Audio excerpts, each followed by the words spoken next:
Hi there, I'm Chris and I'm making sausages today. I bought this new mincer from the house at Morayfield and yeah, getting stuck in. So this is some meat that I've pre-prepared, cut into small pieces. A little bit of fat is optimal.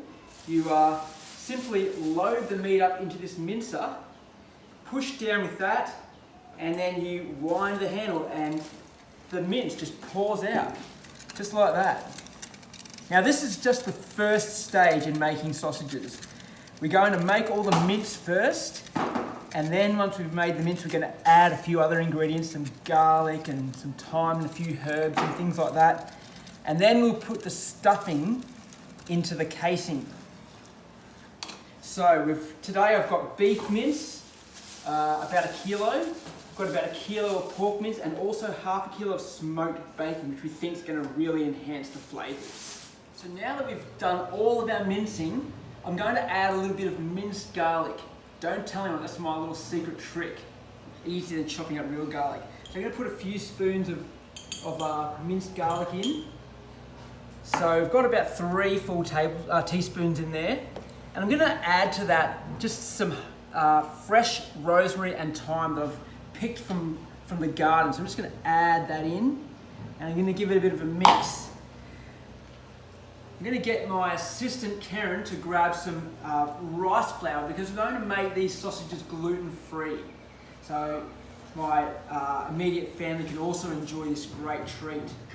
Okay, so now we're going to add a little bit of salt and pepper, so I might get my assistant to add some salt and pepper. And then we're going to add some rice flour. We want to go for a nice consistent texture that's going to work well with our sausages. So just a bit of rice flour, yes, just to bind it all together. That's what we're trying to go for here. We want it to stick well together. Maybe we might have a little bit more rice flour, please.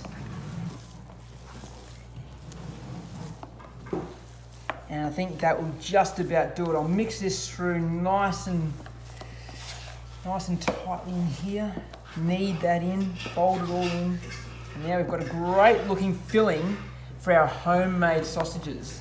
I can't wait to try these. I'm going to add an egg now just to help with the binding process. Thank you, Assistant Karen.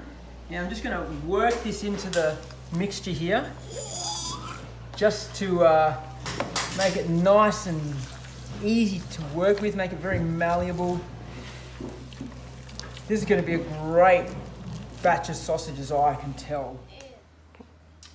So this is the sausage casing we're going to be using today for our sausages. Now, the idea is to have a section of sausage casing undone, and then if you look here, I've slightly greased the sausage attachment with some oil, and what I'm going to do is I'm going to slide this on, and we're going to bunch it up as much as we can so that when we go to feed the sausage through the funnel, it will come out nice and even. So we're going to feed as much as we can on here, and then I'm going to cut it, and then we'll start with the sausage.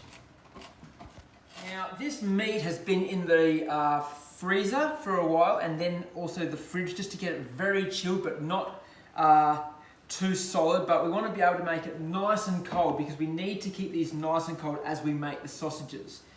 Now I've got the sausage casing on here ready to go, and what we're going to do is just start feeding the meat through here while cranking the handle and pushing the sausage filling through the funnel, while at the same time my assistant Karen will be slowly guiding the sausage out as it forms. Now this is a new experience for us. We've never done this before, so if it doesn't work, we'll just have to try again. So we'll feed some sausage filling in. Nice and cold. And I'm going to start cranking this sausage filling through. So as it starts to come out, Karen, you're going to need to guide it with your hand. Let it fill up nicely.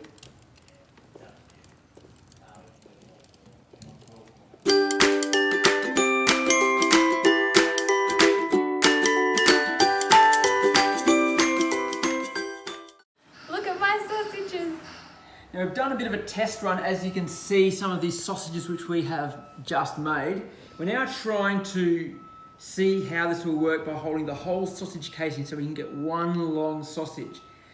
We're going to have a try and see how this goes, so let's keep our fingers crossed.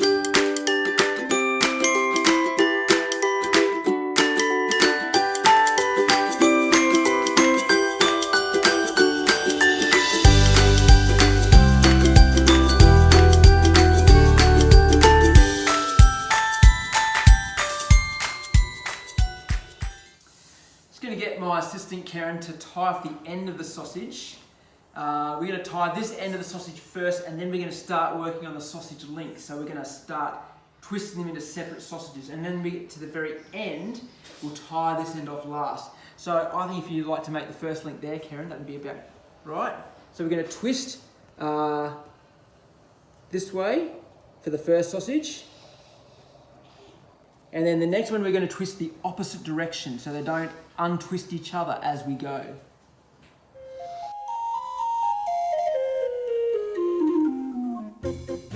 So this is the finished product. We did have a couple that blew out, but in the main, I'm very happy with my first shot at making my own homemade sausages.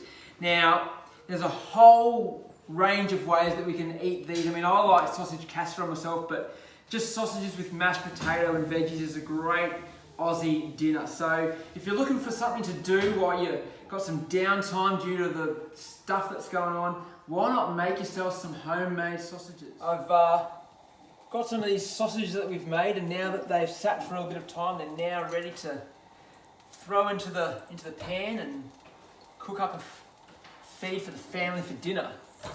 So they've actually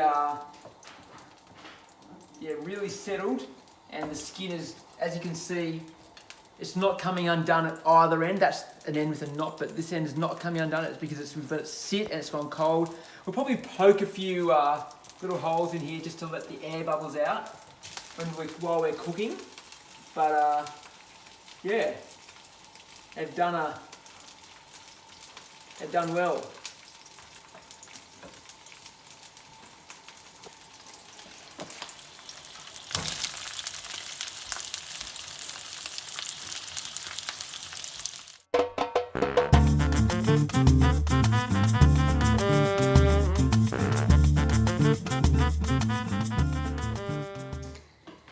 So, you might think, what is the best way to eat a sausage? Well, I like a piece of just normal bread with, this one's got mayonnaise, but butter would serve fine as well.